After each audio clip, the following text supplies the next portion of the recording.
Entonces, hace un tiempo, un famoso artista argentino hizo una exposición en la Recoleta que usaba imágenes de la Virgen o de Cristo, pero mofándose, usándola en forma, digamos, irreverente, ¿no? Claro, muchos, en el caso yo personalmente fui también un poco, presenté mi molestia, qué sé yo, y siempre nos decían que no respetábamos la libertad religiosa, la libertad de expresión del artista, que el artista no está sometido a las normas, a la moral, qué sé yo. Después de un tiempo, también acá en la Secretaría de Cultura, no sé qué, en Buenos Aires, un hombre se le ocurrió hacer un Cristo con bizcochuelo. Entonces iba el Cristo, digamos, muerto, ¿no? Esperando la resurrección para nosotros, todos iban, un pedazo de torta, ¿no? Y realmente, de nuevo, las cosas se interpretaron, digamos, el malestar nuestro, de la comunidad católica, fue interpretado como una expresión de oposición a la libertad de artística, qué sé yo, ¿no? Entonces, yo digo que no se entiende en este caso, o se entiende y no se quiere entender, digamos, qué es lo sagrado. Yo primero creo que podría hacer unas preguntas. ¿Existen, digamos, exposiciones de naranjas acuchilladas? ¿Existen manzanas ¿cómo se llama? Con inscripciones clavadas en contra de las manzanas? Entonces, ¿por qué? Cuando una persona necesita que un objeto al cual considera que no es sagrado sea abiertamente desacralizado, es porque esa persona cree que es sagrado y cree que debe ser removido de eso. Digamos, experimenta, podemos decir, lo que llamamos conciencia de apostasía, que es una de las formas morbosas, una de las formas, digamos así, enfermizas, de los estados enfermizos de la conciencia de lo sagrado. Es decir, la blasfemia del blasfemo, por definición, es una degradación de la fe.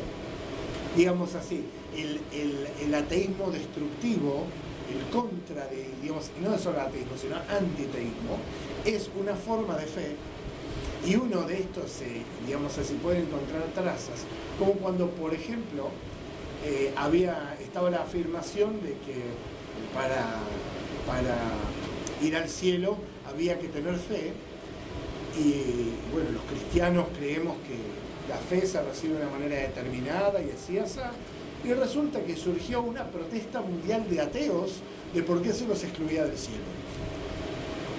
Es decir, justamente en esa contradicción tan difícil de llegar, de hacerlo ver, ¿no? Yo tengo inclusive amigos que tienen una experiencia totalmente aberrante de lo sagrado. Es decir, casi han transformado en una religión el tratar de demostrar que Dios no existe o que la religión es un estorbo, y en el medio parecía ser que suplican a gritos de encontrarse con Él. Entonces, así como las cosas en su estado natural, la fe nos ilumina y la razón nos asiste en esta tarea, porque la fe ilumina la razón y los sentidos, todas las cosas en su estado original señalan hacia alguien que las hizo, porque todas tienen una finalidad. De hecho, la esencia de algo es su finalidad, ese para qué, aquello que lo define, ese lanzamiento desde una nada hacia ese algo, hacia esa concreción de cada cosa en el universo, está señalando a alguien que la ha lanzado, que la ha modelado, y a alguien que la está esperando para abrazarla en su regazo. Ahora, la experiencia de cómo esta persona y esa protesta dolorosa, quejumbrosa, porque vamos primero a presuponer que está hecho con la mejor intención. Es decir, presupongamos con el beneficio de la duda y con honestidad intelectual la conciencia enferma, que no puede, digamos así, no puede reconocer la consistencia de algo contra lo cual se está topando, ¿sí? Es como cuando hay un fenómeno de anestesia, es decir, cuando uno pierde la capacidad de que sus neuronas diseñadas para sentir le den la señal de que ese algo existe.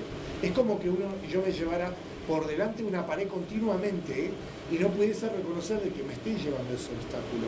Pero lo interesante, discúlpame, te interrumpo, es que en todo caso siempre hay algo sagrado. Ahora, yo he escuchado crítica dirigida hacia nosotros que la religión cristiana es desacralizante. Y de hecho, por ejemplo, ayer me dijo un amigo, che, ¿cómo anda el barba? Como sabe que yo soy creyente, el barba es Dios, ¿no? Sí. Claro, uno dice, en un ambiente islámico sería imposible que digan el barba a Dios, porque el Dios, es más, los judíos ni siquiera pronuncian el nombre sagrado de Dios. Exactamente. En cambio nosotros hemos desacralizado el barba, el flaco.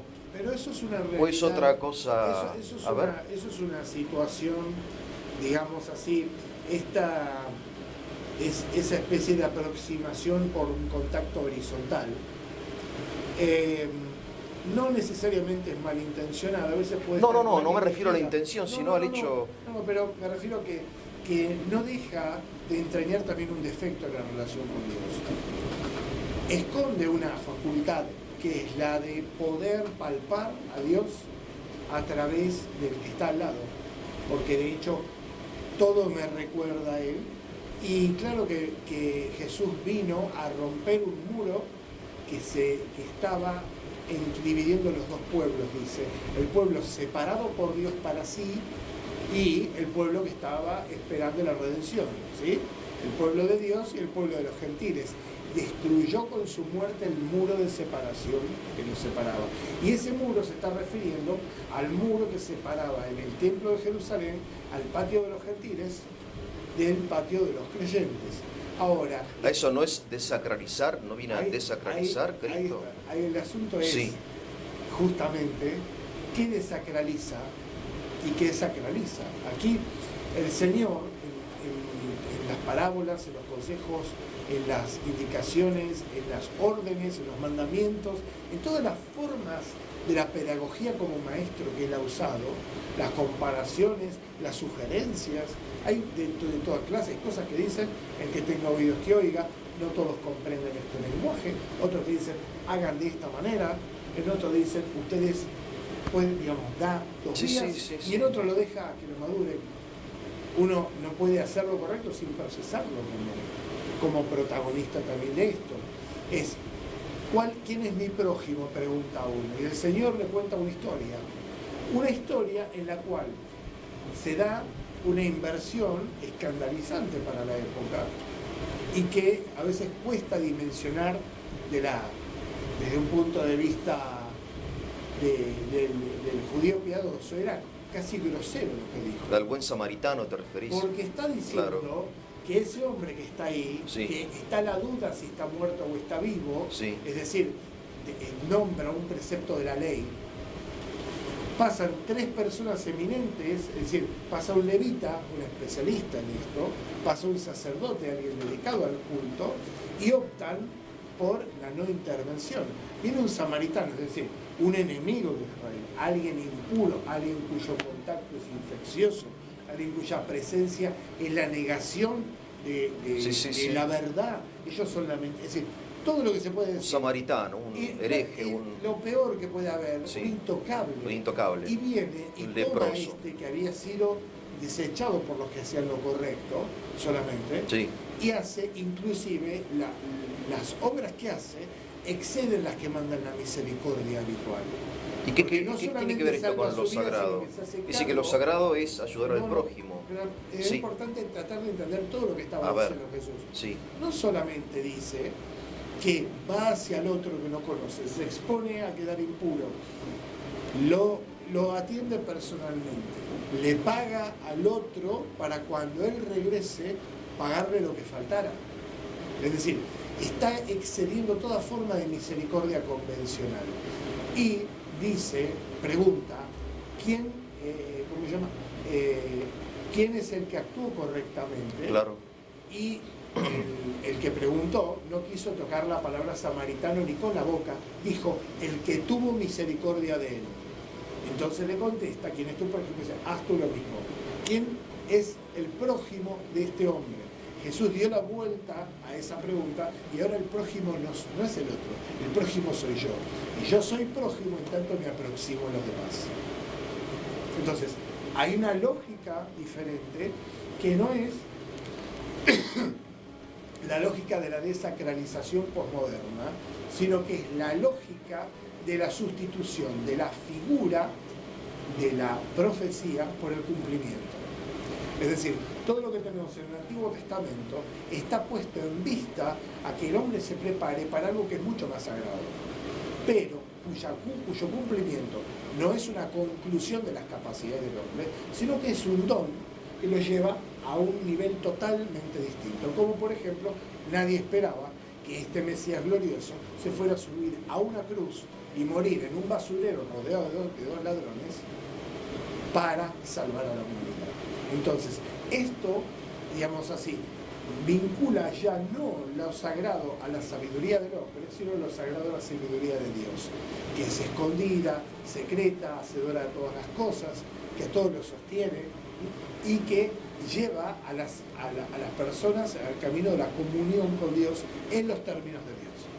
Por eso es importante, a veces lo sagrado y su cultivo puede establecerse en un obstáculo para relacionarse con Dios, cuando se transforma en un fin en sí mismo que solamente expresa al hombre y sus apetitos, que solamente muere en una descarga emocional y autorreferencial. Ya sabemos que la referencia soy yo en cuanto a que me acerco a otro, y sobre todo que es la que hoy de una manera solapada ha reemplazado a la experiencia cristiana tradicional. Por lo tanto, hoy estamos sumergidos en una mentalidad, como Jesús la señalaba, farisaica, en una mentalidad de un humanismo centrado en las propias satisfacciones, que justamente encuentra como obstáculo en las formas del cristianismo tradicional y las señala como las culpables de su falta de comunión con Dios.